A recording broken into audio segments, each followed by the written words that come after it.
Hi everyone, welcome to my channel. I am Jamaluddin. This is my blog exploring the science of self-awareness and spirituality, jamaluddin.com.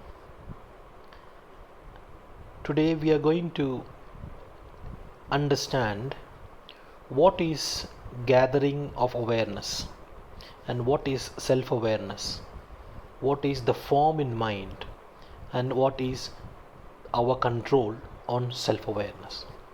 And we are exploring all these key topics with the explanation of the chapter 106 of the Quran, Al-Quraish, or the gathering self-awareness.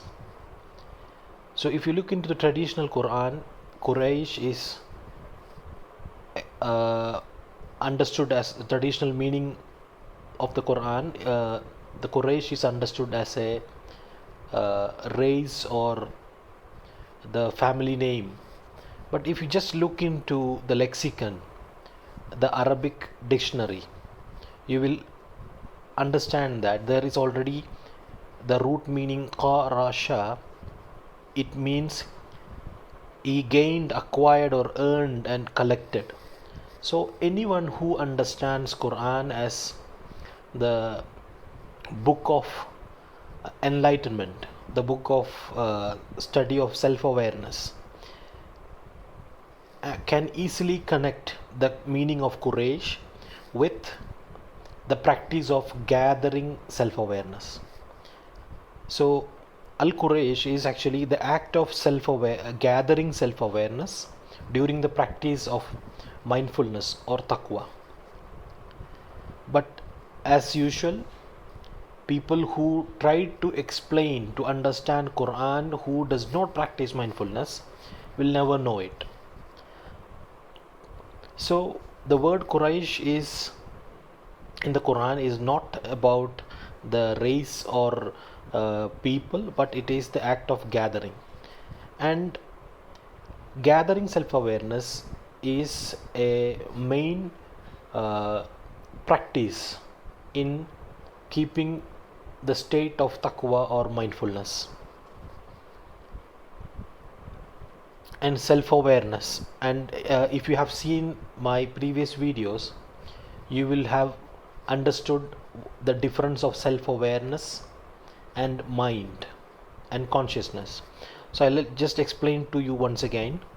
Self-awareness is the inner eye, the eye that is the original eye, the entity that is seeing your mind. So when you have sadness is actually in the mind. So the person, the entity that sees the sadness is your self-awareness.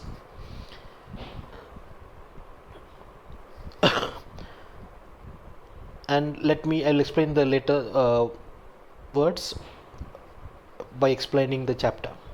Chapter 106, gathering self-awareness.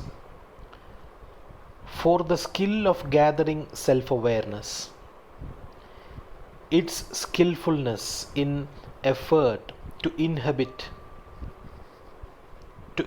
in self-awareness and complete the act, then let it accept control on self-awareness besides the form in mind, the one which sustains from desire and secures from fear.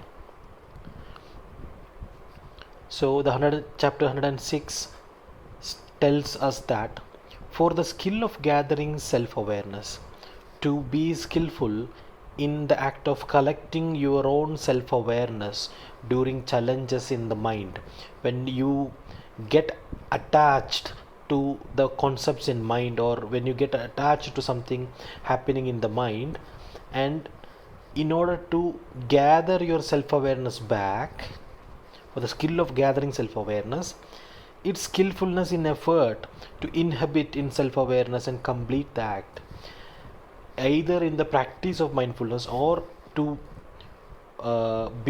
preserve your state of self-awareness or the inner eye, you have to inhibit, you have to preserve, and you have to be in that state and complete the act. Then let it accept control on self awareness besides the form in mind. The main thing which allows us to gather our gather the inner eye or the self awareness, and to inhibit and preserve that inner eye, is to take back or to be in control of that eye, to take control of your self awareness besides the forms in mind. So it clearly explains we will have various forms or egos or understandings, misunderstandings or concepts in the mind. But if you get attached to it, you are losing your self awareness. To preserve your self awareness separate from the mind,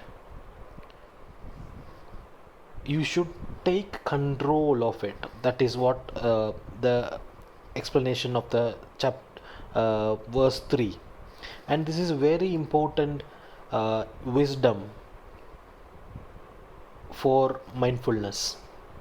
When you have control on the eye, the inner eye, and when you preserve it, it becomes separate from the mind, and you have the ability to control the functions of your mind. You can choose whether to attach or not to attach. So if you have a sudden attack of a thought which challenges you, you can either allow it to go away or get attached.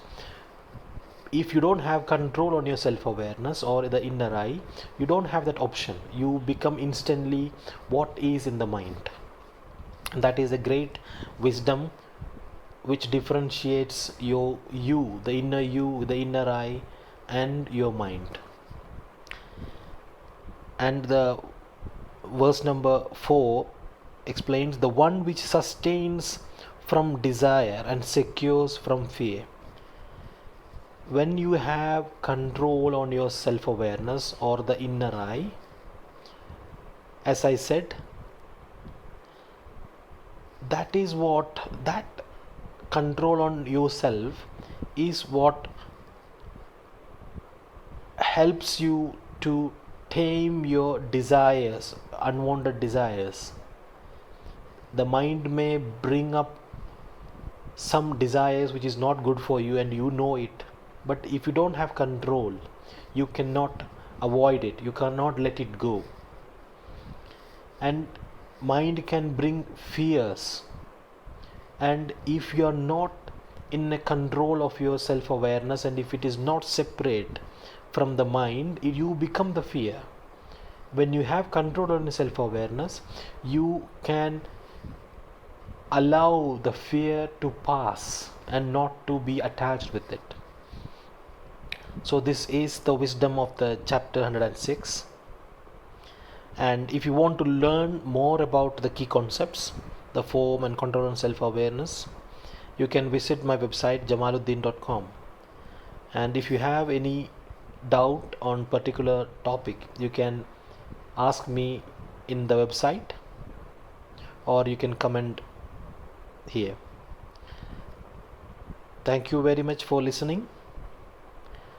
This is my honest effort to decode the science of spirituality in the Quran and to remove the clutches of religious and cultural influence on it. Thank you very much for listening, and have a nice day.